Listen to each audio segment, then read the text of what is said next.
guys, welcome to Venumadhu's kitchen. இன்னைக்கு வந்து நாம பார்க்க போறது ஒரு சூப்பர்பான ரெசிபி. சோ என்னன்னு பாத்தீங்கன்னா டடா மீன் குழம்பு. ஸோ எல்லாருக்குமே வந்து ஃபேவரட்டான மீன் குழம்பு தான் இன்னைக்கு நாம பார்க்க போறோம். அதுவும் ஒரு டிஃப்ரெண்டான வறுத்து அரைச்ச மசாலாவோட. ஸோ நம்ம இந்த மசாலா இது வந்து நல்லா ட்ரை ரோஸ்ட் பண்ண போகிறோம் மசாலா வச்சு. ஸோ நார்மலாக மீன் குழம்பு பண்ணுறதை விட இந்த மாதிரி வந்து மசாலா போட்டு நம்ம பண்ணோம் அப்படின்னா கூட கொஞ்சம் டேஸ்ட் வந்து அதிகமாக இருக்கும், நல்லா இருந்து ட்ரை பண்ணி பாருங்கள். ஸோ நம்ம இப்போ எப்படி பண்ணுறதுன்னு சொல்லிட்டு பார்த்துடலாம். ஸோ அதுக்கு வந்து நம்ம பாரம்பரியமான மண் சட்டியில் தான் நம்ம பண்ண போகிறோம் இன்னைக்கு.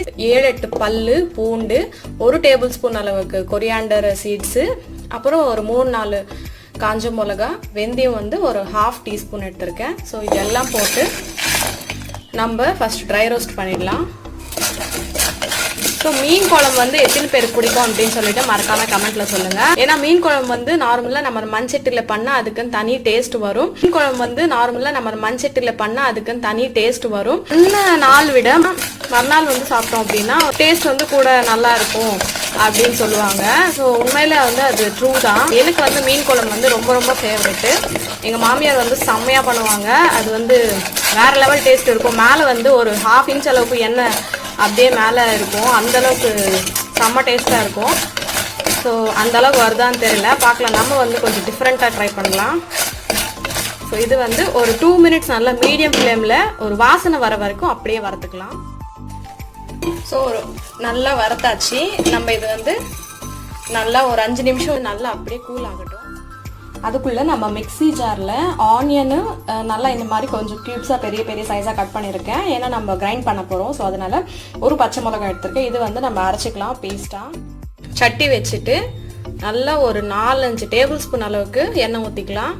ஸோ நீங்கள் நார்மலாக நம்ம வந்து 2 டேபிள் ஸ்பூன் 3 டேபிள் ஸ்பூன் குழம்புக்கு வந்து எண்ணெய் ஊற்றுவோம்ல. மீன் குழம்புக்கு வந்து நீங்கள் பார்த்தீங்கன்னா ஒரு 5 டேபிள் ஸ்பூன் கிட்டத்தட்ட ஊற்றணும். எண்ணெய் அவ்வளோ ஊற்றுனீங்கன்னா அவ்வளோ டேஸ்ட் இருக்கும். எண்ணெய் ஹீட் ஆனதும் நம்ம இதில் கொஞ்சம் கருவேப்பிலை சேர்த்துக்கலாம். கருவேப்பிலை போட்டதும் ஒரு 7-8 பல்லு பூண்டு சேர்த்துக்கலாம். அதோட நம்ம கிரைண்ட் பண்ணி வச்சிருந்தோம்ல பேஸ்ட்டு அது சேர்த்துக்கலாம்.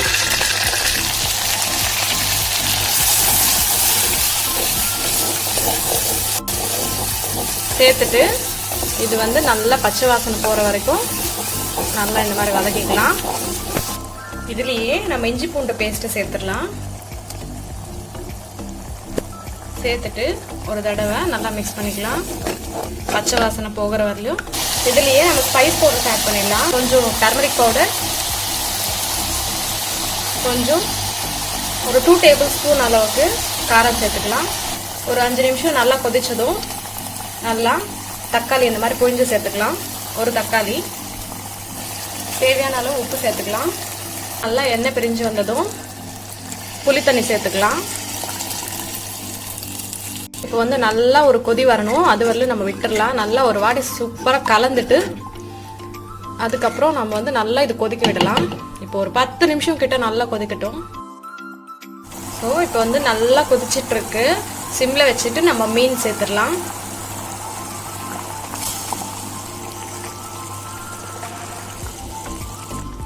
மீன் வந்து நம்ம சேர்த்தாச்சு. சேர்த்ததுக்கப்புறம் நம்ம வந்து ஓவராக வந்து மிக்ஸ் பண்ணக்கூடாது. ஸோ ஸ்லோவாக வந்து மிக்ஸ் பண்ணணும். ஏன்னா வந்து மீன் உடஞ்சிரும். ஸோ அதனால வந்து ஸ்லோவாக மிக்ஸ் பண்ணணும். இப்போ வந்து நம்ம மீன் ஆட் பண்ணிட்டோம்ல, ஒரு 5 நிமிஷம் வந்து நல்லா வந்து கொதிச்சா போதும், இருக்கட்டும்.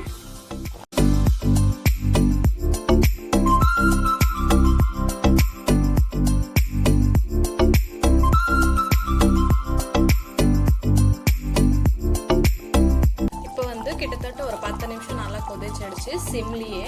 இப்போ வந்து நம்ம அரைச்சி வச்சிருந்தோம்ல இந்த பவுடர் இது சேர்த்துடலாம். நம்ம வந்து அந்த கிரைண்ட் பண்ண மசாலா போட்டாச்சு. இப்போ வந்து மிக்ஸ் பண்ணாமல் ஜஸ்ட் இந்த மாதிரி ஜஸ்ட் ஒரு வாட்டி இப்படி ஷேக் பண்ணோம் அப்படின்னா அது கலந்துரும். இப்போ வந்து நம்ம மசாலா ஆட் பண்ணதுக்கப்புறம் ஒரு 5 மினிட்ஸ் அப்படியே சிம்ல இருக்கட்டும். ஒரு 5 மினிட்ஸ்க்கு அப்புறம் இந்த மாதிரி நல்லா எண்ணெய் பிரிஞ்சு வந்துடும். மேலே வந்து கொஞ்சம் கருவேப்பிலை ஆட் பண்ணிக்கலாம்.